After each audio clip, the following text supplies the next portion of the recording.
Hello, my name is Sonali Chopra. Welcome back to another episode of Around the World in 7 Days.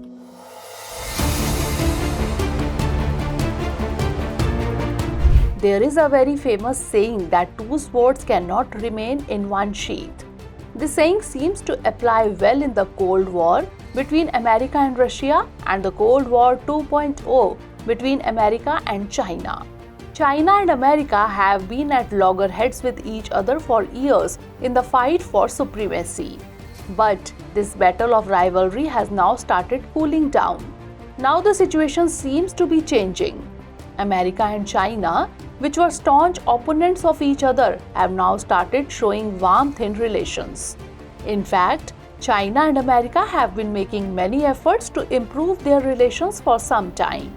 In this context, recently Chinese Foreign Minister Wang visited America for the first time after 5 years. During this time, he also met US President Joe Biden. Shortly before this, in June, US Secretary of State Blinken also visited China. During this time, he also met President Xi Jinping. From these meetings, it seems that both the countries are trying to improve their relations. In such a situation, the question arises that why is this so? What are the interests that are bringing them closer? What effect will their coming closer have on the global scenario? In today's discussion, we will find answers to these questions. So, of course, efforts to improve relations between the two countries are going on. But many experts say that this is only because the APEC summit is going to be held in San Francisco in November. Barring the COVID-19 pandemic, this is a conference that the Chinese president has almost always attended. In such a situation, Jinping, who is going to participate in the summit this time, has emphasized on improving relations between the two countries. However, apart from the conference, there is also a talk of separate talks between presidents of the two countries. Actually, many efforts of America are also behind these softening of relations. This includes visits to China by US Secretary of State Blinken, US Treasury Secretary Janet Yellen, US Presidential Special Envoy John Kerry, and Commerce Secretary Gina Raimondo. Although earlier these efforts appeared to be one-sided, now China has also started extending its hands towards America. A senior Chinese military official has also expressed commitment to renew military exchanges with the US, which China had put on hold in August 2022. This step was taken by China in response to the visit of the then Speaker of the US House of Representatives, Nancy Pelosi, to Taiwan. However, on one hand, both the countries are making efforts to improve relations. On the other hand, they are also inviting conflicts on many fronts. A similar scene was seen in the South China Sea recently when a Chinese fighter jet came 10 feet closer to an American B-52 bomber flying over this area. This almost averted a crash between the two planes. After this, both the countries started accusing each other. Even before this, both the countries were at loggerheads over the issue of Philippines. In fact, while China claims the areas of the South China Sea as its own, America and its allies deny this and keep conducting maritime maneuvers here regularly. Also, fighter planes regularly fly over this area to emphasize that the waters and airspace are international and no one has a monopoly on it. This is why air blockades are common between America and China. If American claims on this matter are to be believed, more than 180 such incidents have happened since the year 2021. Apart from this, competition continues between the two countries on the economic front also. Relations between the two countries are tense over AI chips, Bitcoin mines, and Chinese investment in America. At the same time, China's most talented people, including technology professionals, are immigrating to the United States. Both the countries are embroiled in this issue also.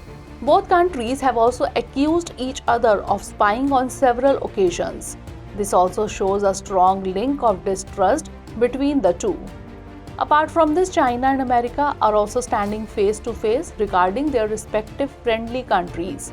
Recently treated water from its decommissioned Fukushima nuclear plant was released into the sea by Japan. After this, China had banned Japan's seafood products. But in response to this reaction of China, America started purchasing bulk of Japanese marine products to supply its army.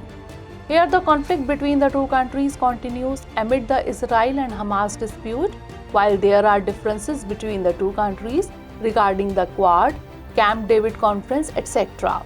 Conflict continues between the two countries regarding Taiwan.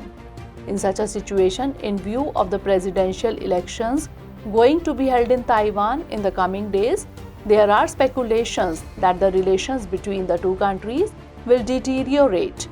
In fact, relations between America and China had deteriorated further since 2018. Since 2018, Sino-US relations have been under tensions over issues like trade war, pandemic, Taiwan, and the South China Sea. Due to this tension, regular dialogue forums between the two countries ended and bilateral visits became irregular. In such a situation, the growing closeness between the two countries is now a topic of discussion. But China's efforts towards America are more surprising. This is because people are linking American efforts to the upcoming American elections. Actually, international issues play a big role in the US elections. In such a situation, the Biden administration is trying to normalize its relations with China. In this effort, it has acknowledged that both the US and China need to responsibly manage competition in relations and maintain open lines of communication. Also, to tackle global challenges, they need to work together. However, experts are also cautioning about China's intentions. They say that the American administration should not get trapped in China's false promises. On the contrary, the American administration should think more about its own interest. At the same time, America should demand actions like releasing the Americans held hostage in China, Chinese military expansionism in the Indo-Pacific apart from China's suspicious claims. Overall, China has its own advantages behind the recent efforts to improve relations. It wants to take economic advantage of America. By improving its relations with America, it is trying to reduce its rapidly falling economic growth rate. It once again intends to take business relations forward. In this way, both the countries have their own interest. In such a situation, only time will tell what direction the relations between the two countries will take in future. So that's all in today's episode. See you in the next episode. But before that, let's note down a question based on today's story. The United States and China are willing to improve their relations, but their ambitions prevent them from doing so. Present your views in the light of this statement.